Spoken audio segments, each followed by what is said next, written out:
Let me give you an example about samatha that suppress on nivarana or hindrances. There are three kinds of kusala or wholesomeness. Defilements is like the grass that grow from the land, something like this. It is the root of grass, under the ground, and then they grew up like this. And kama vachara kusala or sensuous kusala or normal wholesomeness that we do every day, like charity or generosity, simple compassion. It's like when we cut the grass above the ground, but it still remains the root. Oh, yes. Cut today, but tomorrow it grows again. Next time it grows again. And the samatha or tranquil meditation, it's like a very big rock to suppress on the grass. So it can stay above the grass for a long time. Right. And the grass cannot grow up. But it doesn't mean that they die. Yes. One day when we take the rock out, the grass will grow again.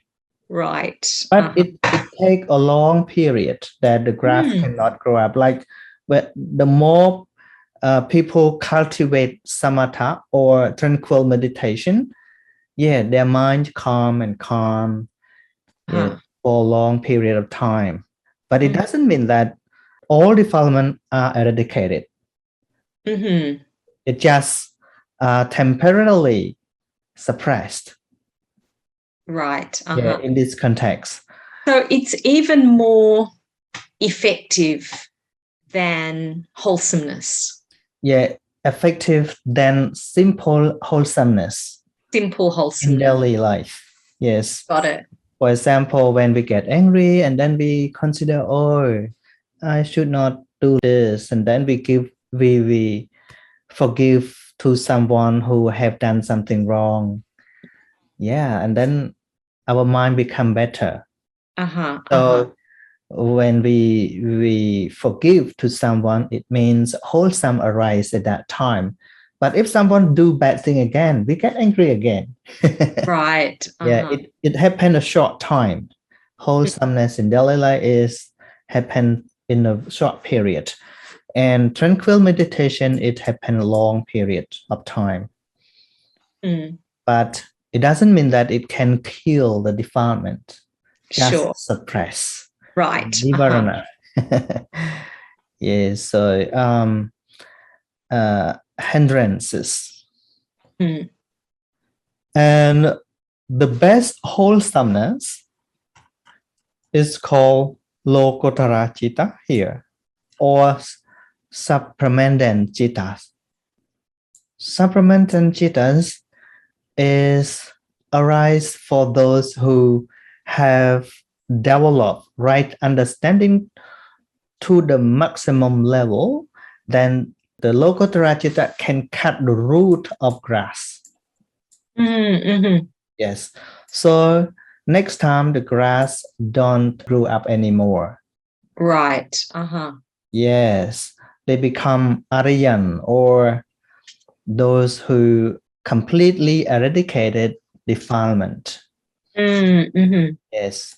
So the lokotara wholesomeness or supplementant citta have function to cut the root of defilement. Sort of taking out the roots. Yes. And then next time the grass cannot grow up anymore. Like attachment, aversion, or ignorance have no more.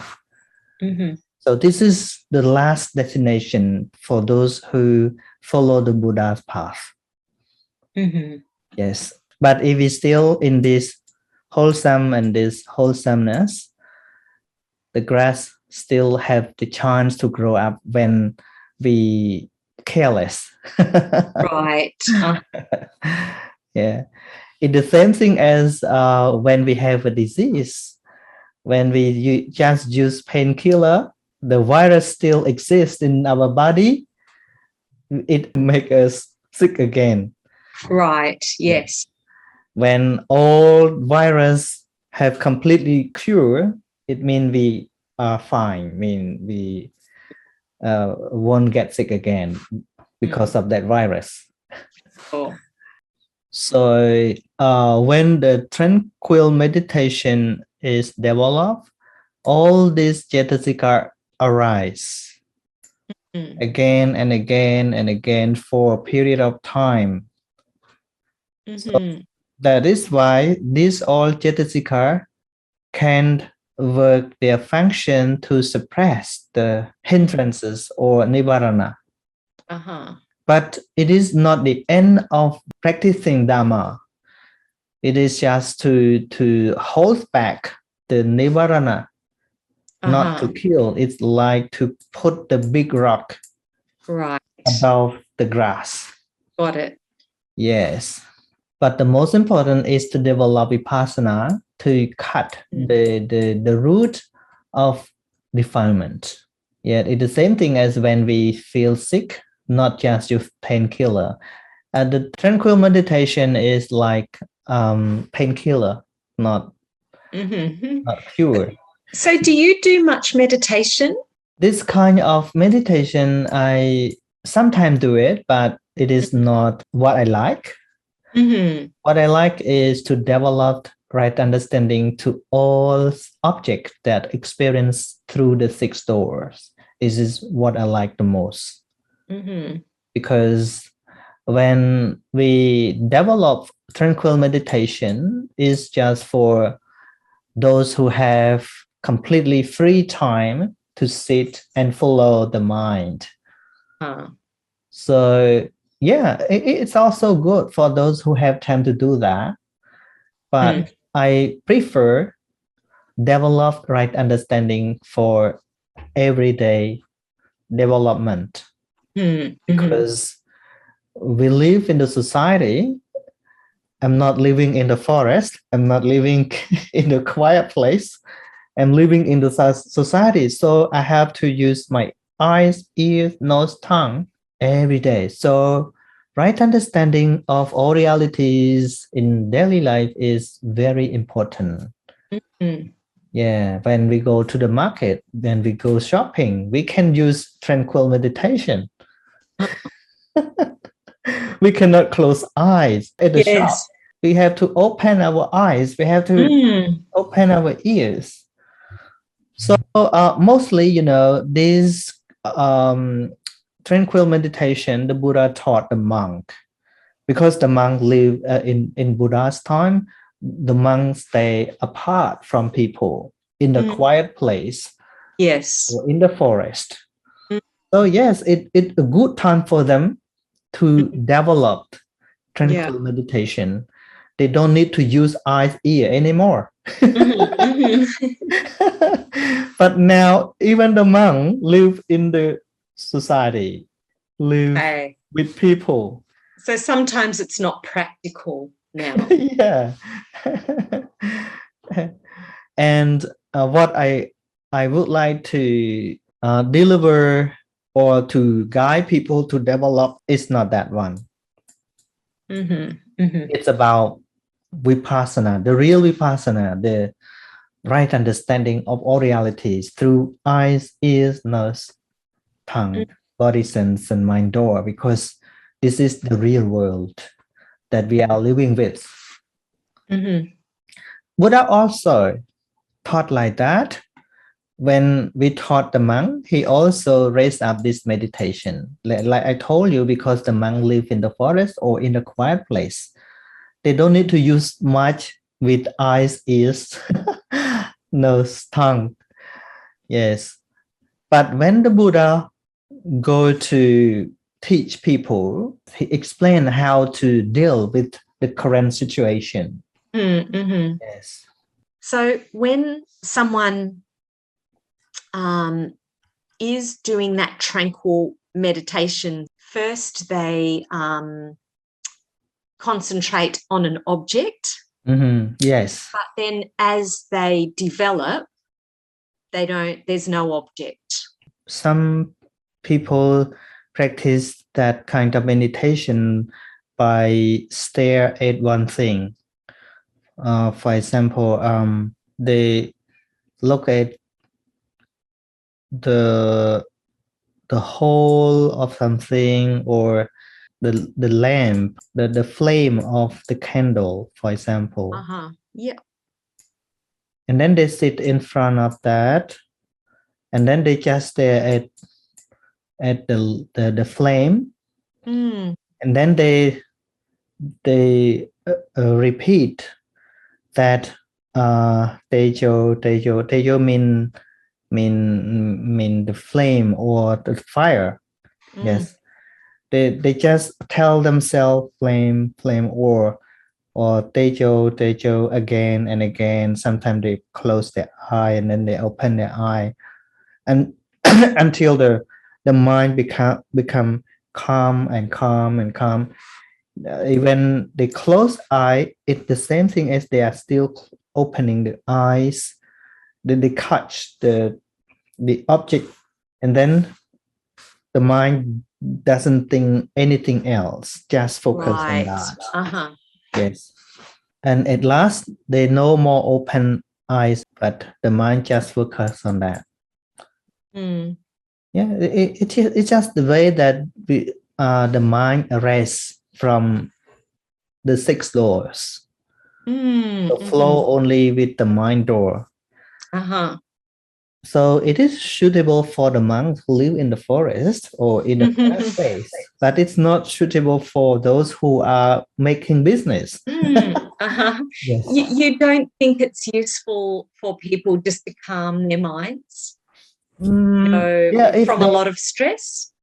Yeah, if they want to try, it's okay. It's better than doing nothing. Yes. However, they can make their mind calm down, stop thinking from all things.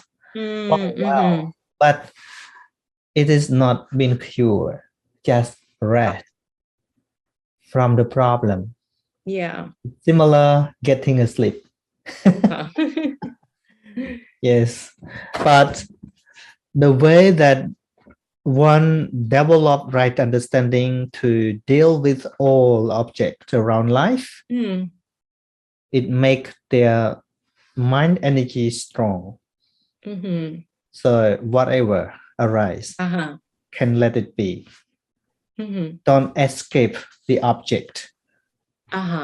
This kind of meditation, it kind of, we just avoid the object and away from the object. But develop vipassana, the real vipassana or right understanding, is to strengthen the power of the mind to absorb or to deal with all problems. This is the way I like the most. Yeah. And I guess a lot of Western people who try meditation, they think they have to go to a beautiful place, like That's right. Beautiful mountain or a beautiful river. They just take themselves away from the problem. Yeah. And the most popular meditation is for contemplating on breathing in and breathing out. Yes. Anapanasati Kammatthana, that Buddhists in the world like the most now. And they always find a good place, quiet place, beautiful place to do it for 10 days or any period of time. But don't forget, when you come back, you will use your eyes, your ear again. It's funny, when I concentrate on my breathing, it makes me a little bit anxious. Because then I notice, oh, I'm holding my breath. Sometimes if I get stressed, I hold on to my breath a little bit. Mhm. Yes. So yeah, if I become very conscious about my breath, I feel a little bit anxious sometimes. Yes. Buddha's teaching is not push someone to do something that we don't really like. Yes. Yes.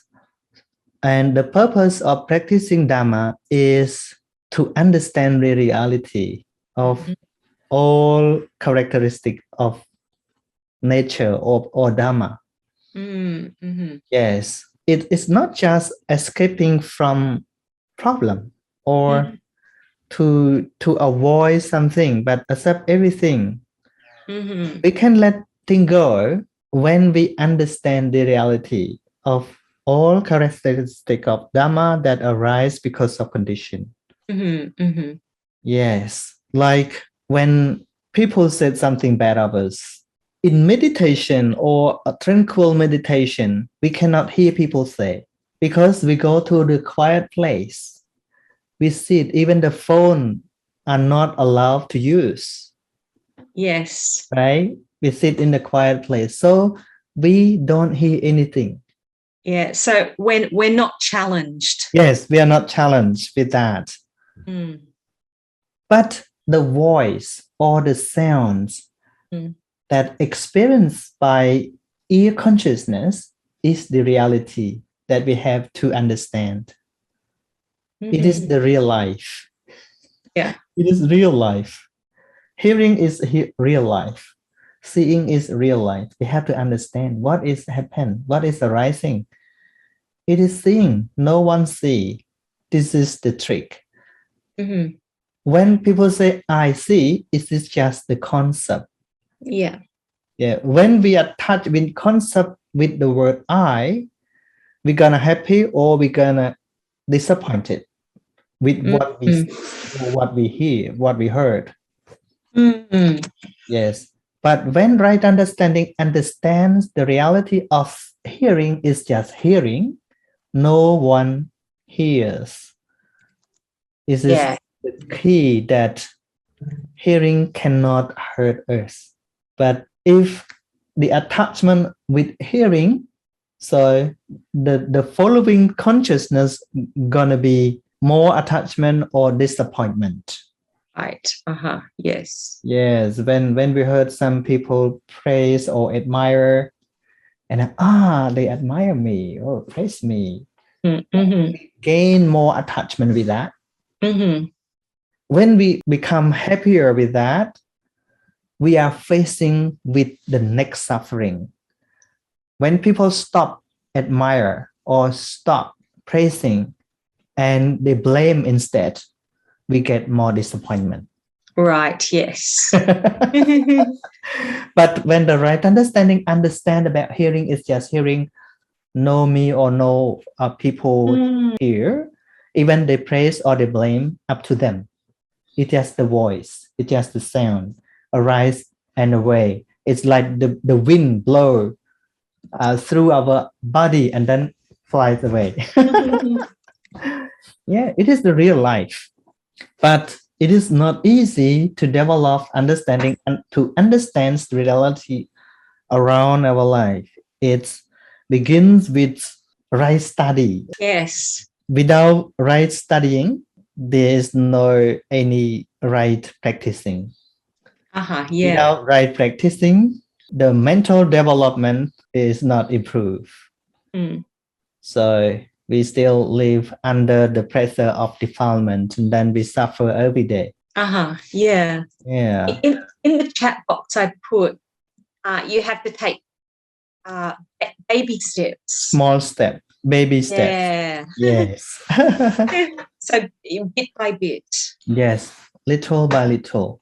You know, I have been a monk for a long time, and I also have many kinds of experience of practicing.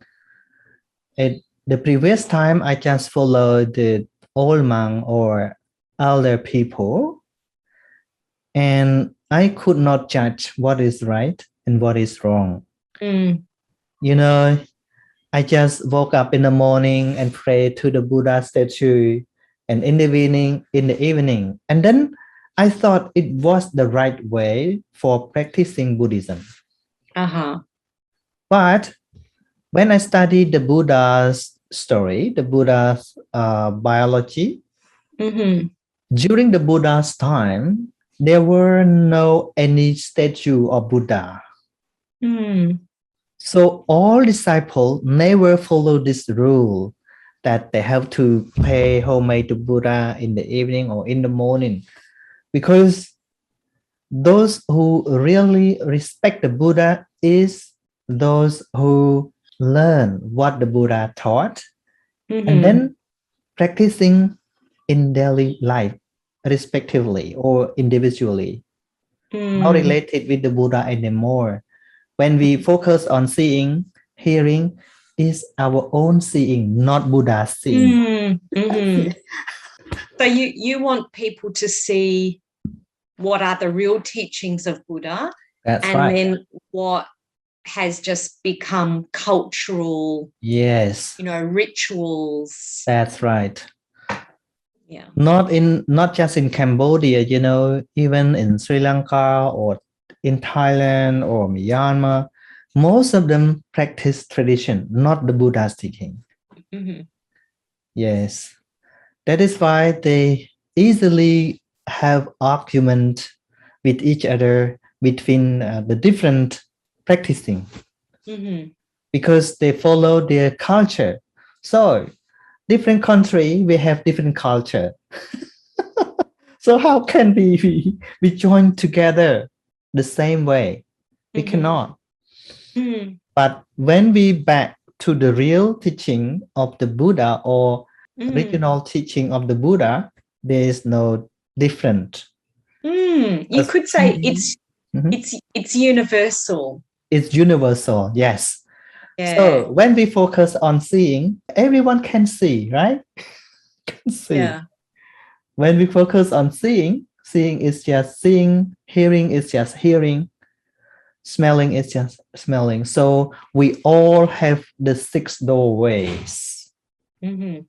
Yes, the 6 doors of consciousness. And all problem that we are facing in daily life always come through these 6 doors, not the 7th door from these 6 doors, through eye, ear, nose, tongue, body sense, and mind door. People can feel bored with some situation and they want to stay away or isolate themselves from people, but they may confuse. When they stay alone, it doesn't mean that alone. Mm-hmm. When they stay alone, the mind is not alone. Mm-hmm. They think of many things in the past. They think many things in the future. They're thinking connected with people. One story, one monk in the Buddha's time, he always walk, sit, or sleep alone. Mm-hmm.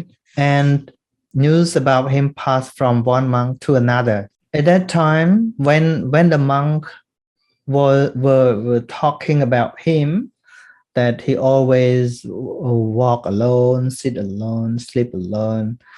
And then Buddha said, monks, I don't say that a monk who always sleep alone, walk alone is a single or alone, a real alone. Mm-hmm. But those who even staying in the group of people, but when they see something, they contemplate on seeing, they is just seeing. Hearing is just hearing. Smelling is just hearing. No I or someone else in seeing. Those who always contemplate about that is truly alone. Those who only sit in the quiet place, but always think, oh, I went this place. I have been to that place. Someone said to me like this. Buddha did not call this person is alone. Mm, They live with many objects, with many. right. Yes. So